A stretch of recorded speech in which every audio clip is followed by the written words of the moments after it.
বুদ্ধিমান কাকের গল্প। আরে গুড্ডু, এত তাড়াহুড়ো করছো কেন? একটু আস্তে হাঁটো, পড়ে যাবে তো। ঠাকুমা, আমাকে কাল একটা প্রজেক্টের প্রেজেন্টেশন বানাতে হবে, তার জন্য আমাকে এক্ষুনি জামা কাপড় বদলে বাজারে যেতে হবে পয়েন্টার কেনার জন্য। কিন্তু গুড্ডু, সামান্য পয়েন্টার কেনার জন্য দোকানে কেন যাবে?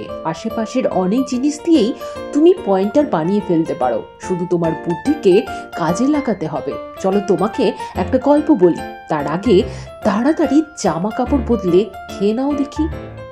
এরপর গুড্ডু নিজের জামা কাপড় বদলে খাবার খেয়ে তার ঠাকুমার কাছে গল্প শুনতে বসে, আর ঠাকুমাও তাকে গল্প বলা শুরু করে।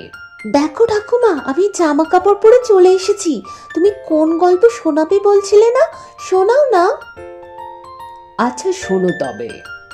অনেক দিন আগে একটা গাছে টুনটুন নামে একটা কাক থাকতো। সে বনের ফল, ঝর্ণা, নদীর জল খেয়ে মনের সুখে বাস করত। কিন্তু একবার এক গরমকালে এতটাই গরম পড়ে যে নদী, নালা, গাছ শুকিয়ে যেতে থাকে। জলের অভাবে অনেক প্রাণী মারা যায়, আর বেশিরভাগ প্রাণী একে একে অসুস্থ হতে থাকে। সেই সময় টুনটুন কাকটির খুব জল তেষ্টা পায়, তাই সে উড়ে সেই জলাশয়ের কাছে যায় যেখানে সে প্রতিদিন জল খেতে যেত। কিন্তু সেখানে পৌঁছানোর পর দেখতে পায় কাল অবধি যতটুকু জল ছিল তা একদম শুকিয়ে গেছে, আর কিছু প্রাণী জলের অভাবে অসুস্থ হয়ে জলাশয়ের পাশে পড়ে আছে। তখন টুনটুন ঠিক করে যে সে এখানে জলের জন্য বসে না থেকে উড়ে অন্য জায়গায় যাবে। এরপর সে উড়ে উড়ে অনেক জায়গায় ঘোরে, কিন্তু কোথাও জল খুঁজে পায় না। ও মা গো, কতক্ষণ ধরে উড়েই তো যাচ্ছি, কিন্তু জল তো খুঁজে পেলাম না গো। এই এই এই এখানে একটা কলসি পড়ে আছে না? গিয়ে দেখি তো জল আছে কিনা। এই বলে টুনটুন কলসির দিকে উড়ে গেল, কিন্তু সেখানে গিয়ে দেখলো কলসির একদম তলায় জল। এটা দেখে টুনটুন খুব হতাশ হয়ে গেল, কারণ কলসির এতটা তলায় জল ছিল যে টুনটুন সেটা কোনো মতেই খেতে পারতো না। ও মা গো, অনেক নিচে জল তো কলসির, আমি জল খাবো কি করে? এরপর টুনটুন কিছুক্ষণ মন খারাপ করে কলসির ওপরেই বসে থাকলো।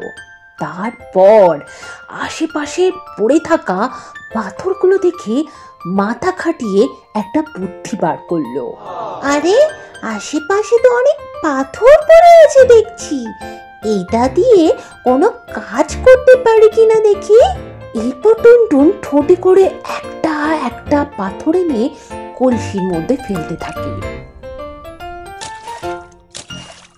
এর ফলে কলসির নিচে অনেক পাথর জমে যায়। কলসির নিচে পাথর জমা হওয়ার ফলে জলের স্তর আস্তে আস্তে উপরের দিকে উঠে আসতে থাকে, আর একটা সময় জল কলসির মুখ বরাবর চলে আসে। এরপর টুনটুন মনের সুখে জল খেয়ে নিজের গাছের দিকে উড়ে যায়, আর এরপর টুনটুনের বুদ্ধির কথা চারিদিকে ছড়িয়ে পড়ে।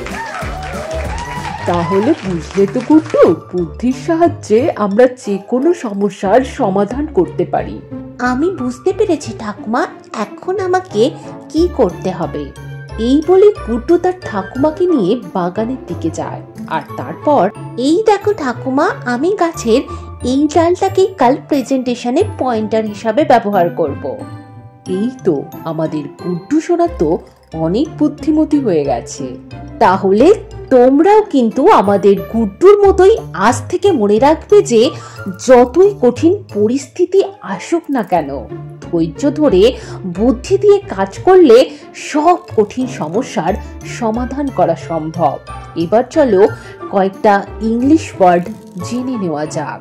অসুস্থ, ইল; বুদ্ধি, ইন্টেলিজেন্স; সমস্যা, প্রবলেম; সমাধান, সলিউশন; ধৈর্য, পেশেন্স।